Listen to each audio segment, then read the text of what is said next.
Buenas tardes, mi nombre es Melanie Villanueva. Conjunto con mis compañeras Abril Villaverde y Martina Torres vamos a analizar la película Manchester by the Sea. La misma es una película estadounidense del año 2016, el cual el elenco protagónico fue Casey Affleck como Lee Chandler, Michael Williams como Randy, Kaylee Chandler como Joe Chandler y Lucas Hedges como Patrick Chandler.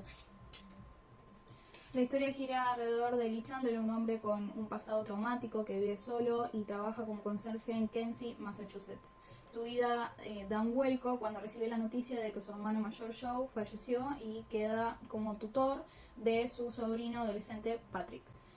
Fue por ende obligado, ante las circunstancias, a regresar a Manchester, la ciudad donde creció y donde enfrentó la tragedia personal que lo llevó a su estado actual.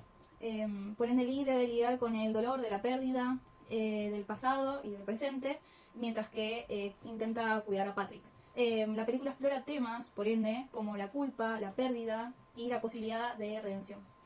Buenas tardes, mi nombre es Melanie Villanueva y conjunto con mis compañeras Abril Villaverde y Martina Torres vamos a analizar la película Manchester by the Sea. La misma es una película estadounidense del año 2016, el cual el elenco protagónico fue Casey Affleck como Lee Chandler, Michael Williams como Randy, Kaylee Chandler como Joe Chandler y Lucas Hedges como Patrick Chandler.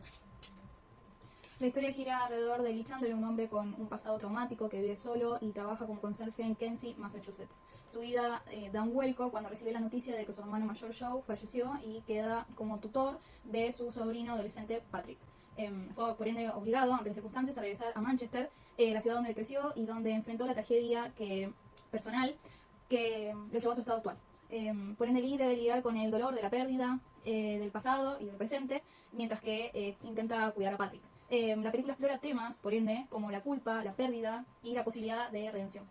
Bueno, yo voy a continuar presentando el historial clínico del paciente, donde se puede observar una desconexión emocional, una disminución del interés en actividades cotidianas, como se puede observar en su trabajo, donde Lee no experimenta ninguna emoción y sus días son monótonos, además de que experimenta una culpa excesiva y vive recordando el pasado, que se puede observar en la película debido a que se hacen flashbacks sobre el pasado y cómo vivió esa situación, ese accidente.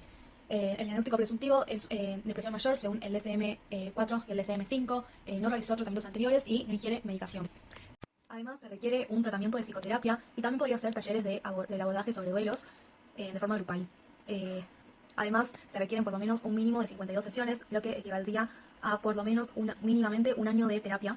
Por otro lado, voy a empezar a hablar de la psicología del paciente, donde se encuentra desalineado y con una higiene personal deficiente, lo cual denota un bajo nivel de energía y motivación. Su vestimenta también es sencilla y no parece prestarle mucha atención a su forma de presentarse, además de su postura, que es encorvada, lo que podría proyectarse como cansancio y apatía. Lee Chandler es un hombre de mediana edad, con piel pálida, de cabello descuidado, con una voz monótona y con un ritmo lento, y tiene una expresión que muestra apatía. Respecto a lo que es el juicio de realidad, se puede notar una conciencia parcial sobre la enfermedad, ya que el paciente entiende y se da cuenta que algo no está bien, pero hay una falta de insight y de enfrentamiento hacia las dificultades que percibe. Está resignado a su situación y no busca ayuda.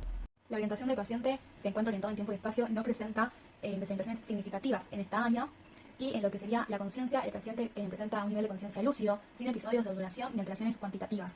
En su estado de vigilia es adecuado, aunque se observa una marcada disminución en la reactividad emocional y conductual. Ahora voy a hablar de las alteraciones en la esfera cognitiva, en la esfera afectiva y volitiva. Comenzando por la esfera cognitiva, se evidencian dificultades para mantener la atención y la concentración, así como pensamientos recurrentes de culpa y autorreproches. Su capacidad de procesamiento de información se encuentra disminuida, lo que impacta en la toma de decisiones y la resolución de los problemas.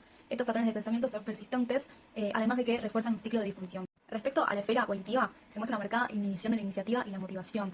El paciente proyecta una apatía evidente que afecta tanto sus actividades laborales como las personales, mostrando una falta de interés por proyectos o actividades que antes podría haberle resultados significativas. Por otro lado, en la esfera de la afectividad predomina un estado de ánimo depresivo constante, con una afectividad restringida y una notable reducción de la expresión emocional.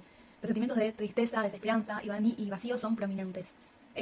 El paciente presenta una incapacidad para experimentar placer o alegría en actividades que previamente le eran gratificantes. Por último, la atención del paciente es fluctuante. Si bien responde a preguntas directas y es capaz de participar en una conversación, sus respuestas suelen ser muy breves y mecánicas, lo que sugiere que tiene una atención sostenida debilitada. Bueno, ahora vamos a relacionar conceptos de la cátedra con la película, vamos a encontrar, por ejemplo, 2 crisis significativas, comprendiendo la crisis como momentos de transición que llevan a decisiones significativas y pueden transformar profundamente la vida de una persona.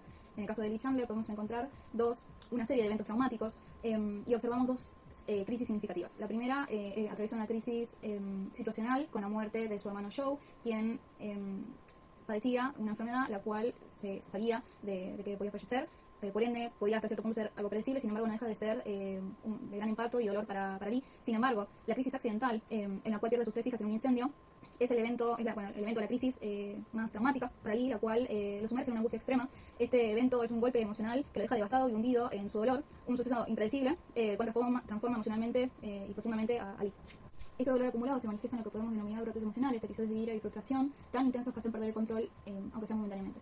Durante estos brotes, Lee descarga sus sentimientos reprimidos de manera súbita y violenta. Podemos encontrar un ejemplo claro de esto cuando busca peleas adredes en los bares. Allí comienza una pelea en donde intenta descargar ese dolor, culpa y la soledad que lo supera, para luego replegarse nuevamente en sí mismo y mantener este sufrimiento en silencio. La tragedia que vive Lee también se enmarca en lo que Jasper describe como un proceso psíquico, un tipo de transformación irreversible de la personalidad causado por una ruptura biográfica que altera de manera duradera la vida de una persona. Experimenta esta clase de proceso tras la muerte de sus hijas y su personalidad sufre este cambio irreversible y queda una versión de sí mismo marcada por la culpa y la pérdida. Aunque no hay un diagnóstico formal, en la historia el comportamiento de Lee muestra síntomas graves de trastornos, los cuales podrían ser el trastorno del estrés postraumático y depresión mayor, ya que se presenta aislamiento, flashbacks, sentimientos de culpa que reflejan signos de estrés postraumático, y mientras también se puede percibir una profunda tristeza, falta de interés en la vida, una cierta catatonia que muestran indicios de depresión. Estos trastornos afectan cada aspecto de la vida diaria de Lee, revelando el gran impacto que tuvo este accidente en su vida y cómo impactó emocionalmente en él. La transformación de Lee no es un desarrollo gradual de su personalidad, sino una ruptura abrupta de la misma que lo aleja de las características previas. Esta transformación emocional se parece más a un proceso psíquico irreversible. Por lo mismo, se podría considerar de que no se da una fase transitoria, ya que una fase es un estado emocional pasajero. En cambio, Lee podemos ver que tiene un dolor duradero y su culpa persiste. Por ende, no hay signos de remisión de su sufrimiento. Tras la tragedia también es evidente un déficit emocional en Lee, ya que hay una falta de iniciativa, una afectividad apagada, un desinterés general por la vida que se ve reflejado en su estado emocional deteriorado, una catatonia, un estado justamente emocional adormecido, carente de motivación, no parece sentirse complacido por ningún motivo. Por ende podemos ver un déficit notorio en la esfera auditiva, revelando cómo la tragedia ha impactado en la manera en la cual se relaciona con el mundo. Sin embargo, a pesar de esta afectación emocional, sus funciones cognitivas se mantienen intactas, no hay un deterioro cognitivo como el que se ve en la demencia o en otros casos de una pérdida gradual de capacidad mental. Lee conserva su capacidad para tomar decisiones y pensar con claridad, ya que se puede ver de que él sigue tomando decisiones, puede hacerse responsable de Patrick, por ende puede conllevar su vida, por ende podríamos decir de que no hay un deterioro cognitivo. Esta combinación de conceptos nos ayuda a comprender cómo esta tragedia transformó la vida de Lee, dejando huellas emocionales profundas y permanentes en su identidad. Bueno, yo voy a continuar hablando un poco del diagnóstico estructural y metapsicológico y funcionamiento psíquico de Lee Chandler, en donde vamos a encontrar un juicio conservado y conciencia de enfermedad, es decir, los síntomas que Lee va a experimentar van a ser egodistónicos y le van a generar una cierta molestia, pero Lee carece de la capacidad para realizar ese insight necesario para trabajar sobre ellos o para hacer algo al respecto, ¿no? Esto lo va a llevar a percibir sus síntomas, ser consciente de ellos, experimentarlos con sufrimiento y con angustia, pero los va a aceptar como parte de su realidad y de su historia y experiencias pasadas que vimos a lo largo de la película. También está muy presente en Lee esta sensación como si estuviese muerto en vida, lo cual sugiere ciertos mecanismos de defensa disociativos con los que él se estaría manejando en su vida diaria. Es decir, evita a su familia y a su excomunidad porque le recuerda las 2 pérdidas que vivió, tanto la de sus hijas como la de su hermano, y también muestra como una incapacidad para expresar emociones, ¿no? Lo cual se puede traducir en un mutismo afectivo muy fuerte. También vemos que al considerarse responsable del incendio y de la muerte de sus hijas, desarrolló un super yo extremadamente severo que lo castiga, manteniéndolo en un estado de sufrimiento crónico. Nunca se deja llevar, nunca se deja disfrutar y no se permite conectar con nuevos vínculos. Este bloqueo, del cual veníamos hablando, lo lleva a Lee a experimentar un bloqueo pulsional, lo que va a funcionar como una defensa ante la posibilidad de enfrentar nuevos episodios de dolor. Es decir, él se está cuidando todo el tiempo de no volver a sentir esto que sintió tanto con sus hijas como con su hermano. Y en consecuencia a esto, renuncia a cualquier tipo de proyecto vital o a cualquier tipo de relación significativa. Como lo vemos muy presente en la película, no quiere conocer gente nueva, no quiere conocer gente que está interesada en él, pero él está cerrado completamente a este tipo de vínculos. Por lo tanto, como conclusión podemos decir que Lee Chandler tiene un funcionamiento psíquico y una estructura de tipo neurótica atravesada por una depresión mayor, con una dificultad para generar ese insight, para trabajar estos síntomas muy presentes que tiene, pero sigue estando dentro de una estructura neurótica. Con respecto a los diagnósticos según el DSM, vemos que Lee está atravesando por una depresión mayor, tanto para el DSM-4 como para el DSM-5. Esta categoría va a incluir síntomas del estado de ánimo deprimido, pérdida de interés en las actividades, culpa excesiva y problemas para concentrarse. Al mismo tiempo que también estaría atravesando un trastorno de estrés postraumático, considerando el historial de trauma, los sentimientos de culpa y la desconexión emocional y conductas autodestructivas que demuestra a lo largo de la película. Como indicadores y sugerencias pensamos en primer lugar, una terapia de tipo cognitivo-conductual para trabajar la reestructuración de pensamientos negativos y el desarrollo de habilidades de afrontamiento. También en una terapia de duelo para abordar justamente estos dos duelos que se muestran en la película, tanto la muerte de sus hijos como la muerte de su hermano, y facilitando también esta expresión emocional para terminar con este mutismo emocional muy presente en Lee.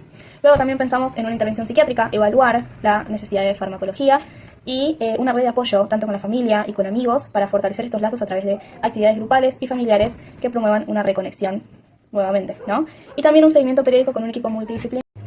Como pronóstico, para cerrar con todo esto que veníamos hablando, podemos decir que a medida que Lee avance con un tratamiento terapéutico, es probable que experimente una mejora, una evolución de su cuadro clínico, el cual partió desde una angustia muy grande hacia una aceptación parcial de su trauma incluso.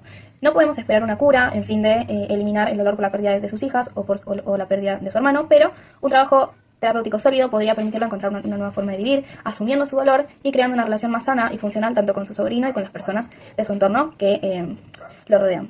El proceso de sanación para Lee no va a ser rápido ni sencillo, pero con el apoyo adecuado, tanto de su sobrino, de sus amigos y de su entorno, la posibilidad de una mejora sustancial en su calidad de vida emocional es muy alta y posible.